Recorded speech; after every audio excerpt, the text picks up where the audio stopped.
Morning, just kidding. Good afternoon. Happy Monday. We're back. Josie and Carissa, for your Real Estate Unfiltered, as well as a 2 week hiatus, I think, while I was away in London.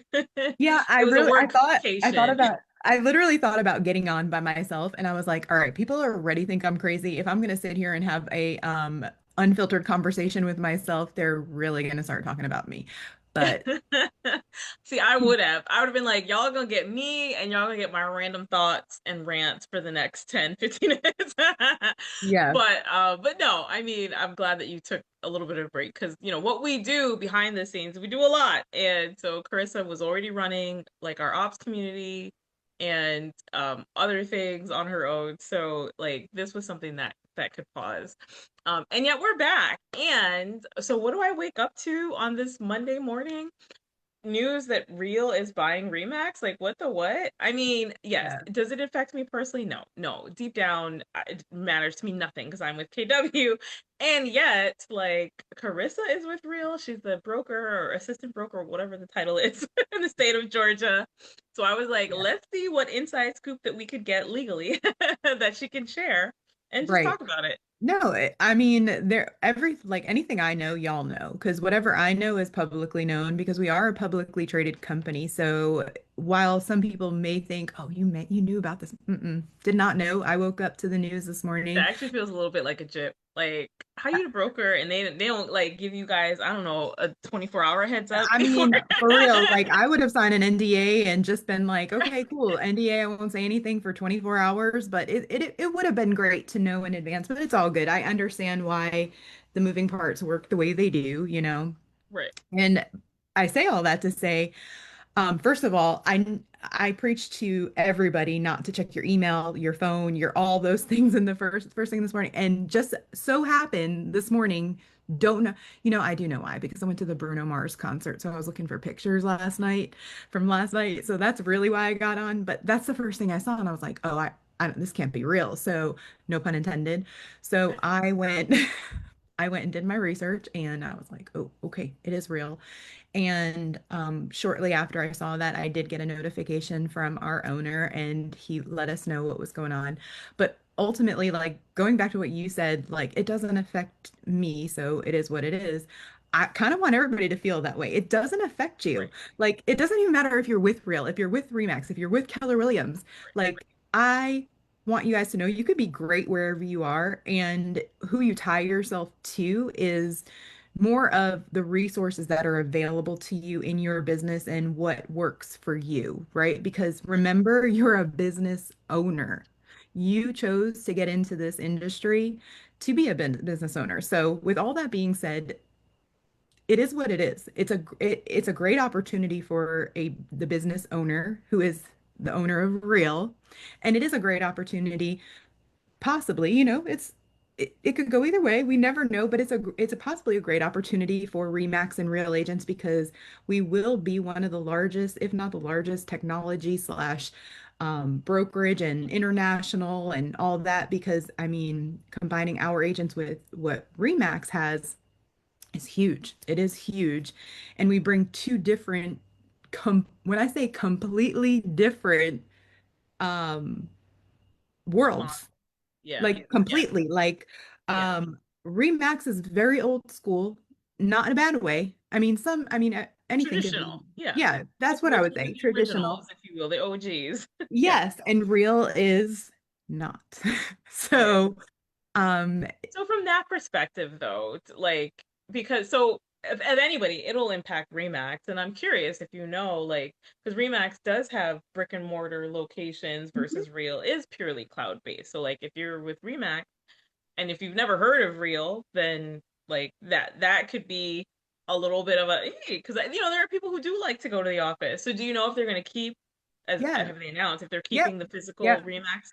So as of today, Interesting. yes, as of today, it is almost going to be like they said the name that they were changing to, and I don't remember it because they were joking around about a bunch of different names that were cooler, but they said it was going to be like Real Holdings, Real something. I forget what they said, but it's almost going to be like a mother company. right? And so Ah, Real is going to be almost the mother company, and then there's going to be the babies underneath it. So the only way that my brain correlates it, I used to work for Estee Lauder, and Estee Lauder is the mother company of so many companies you wouldn't even know. Like their right, babies are Clinique, Bobby Brown, right, so like even though they're right, their own companies and they right. still run their own, they all have their own image, they all have their own voice, their own Mm-hmm. what they want the world to accept.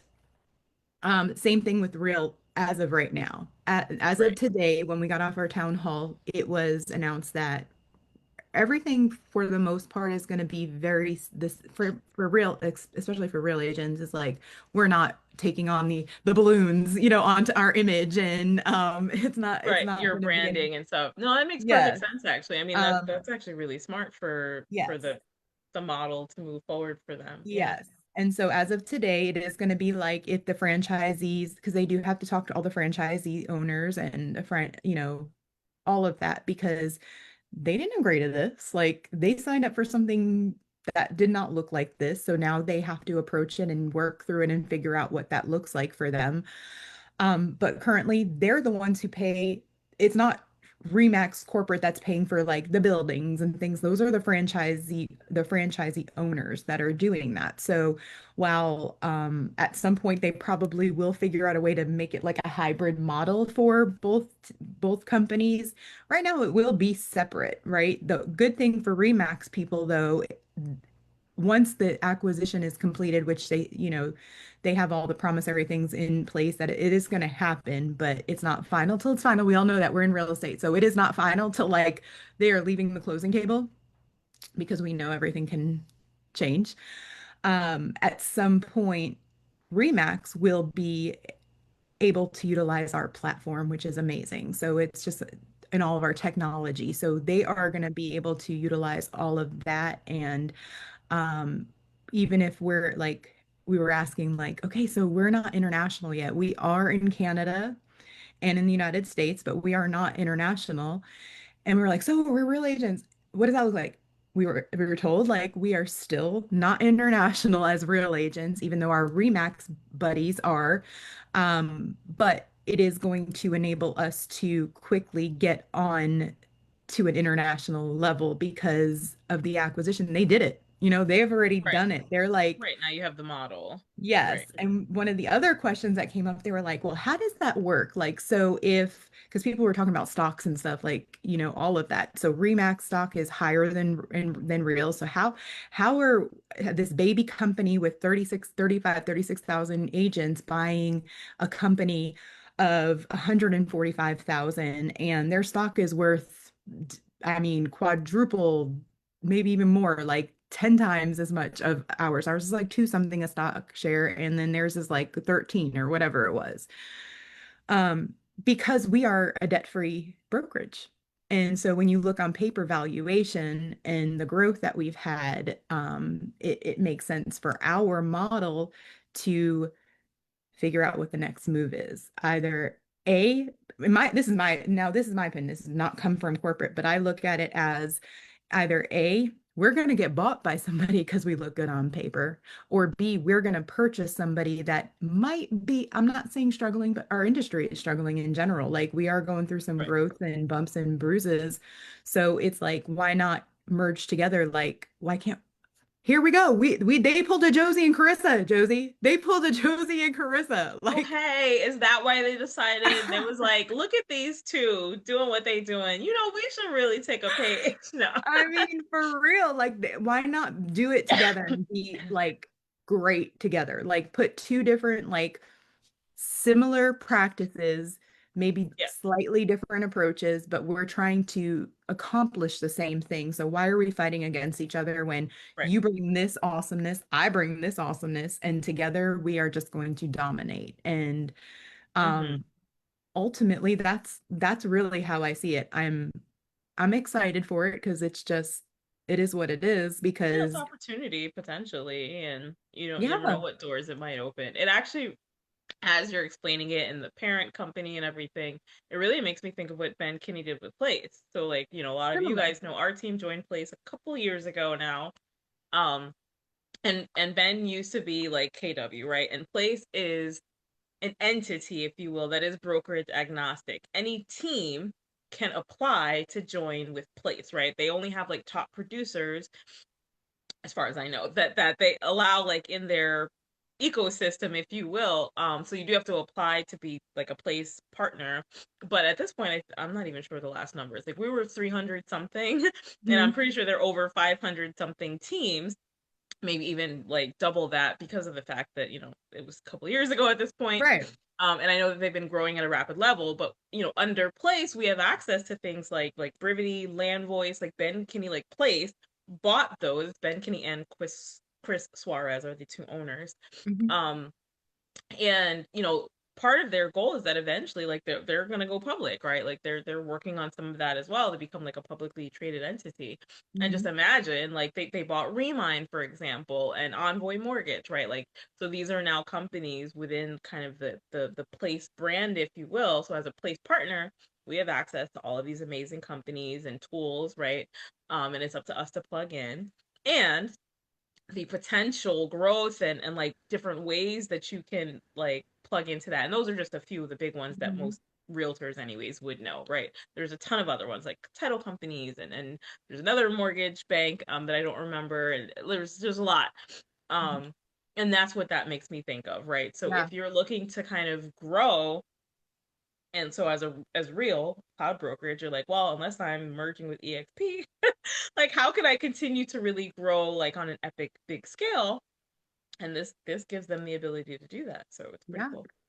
And that's, I mean, you hit the nail on the head because the way you broke it down in comparison to the Ben Kenny, that's exactly how he kind of broke it down was like, we are going to have the resources for whatever you need, right? Because we just acquired a couple of different companies as well, like Fly Homes and a mortgage company, which we do one real mortgage, but we have a mortgage company, we have a title company. So he's starting to stack those things the same where it's like a one-stop shop for agents to have those resources of everything under one umbrella, right? So the mother company provides, like, think of a mother, they provide and nurture their children, right? And so that's really how I think he's designing it. So really nothing to be scared of, everything to be excited about, because again, you're going to be great no matter where you are. And if you are with one of those brokerages and it doesn't align with you, just figure out what your next step is because you're a business owner and you get to operate it the way it works for you and your company and your vision. Right. For So your don't ever let a company disrupt your business. right, Period. Just be great wherever you are. That's it. right, right. And I would say don't jump ship out of fear, out of the unknown, right? No. Like we said, how much is actually, I mean, the fact that it's a parent company sounds like it'll very little impact you, on the front end. And then down the road, if there's changes coming that you don't agree with or don't align with, then you can make a different decision. But see what is going to be placed in front of you at hand, if anything, even different, and then Yep. make a decision, right? Exactly. So, yeah. Exactly. But if anybody has Hopefully any this was helpful. questions and I didn't answer it, and if I can, I would be thrilled to. So either, shoot us a message in here, email us at opscoaches@gmail.com, and I'm happy to answer anything that I didn't. And if I don't know what, I'll let you know, because literally, I mean, I know whatever they gave to the public at this point. Yeah. Absolutely. Awesome. Well, thank you for sharing what you could, ma'am. And we look forward to next week with Real Estate Unfiltered. Bye, Awesome. guys. Talk to you later. Bye.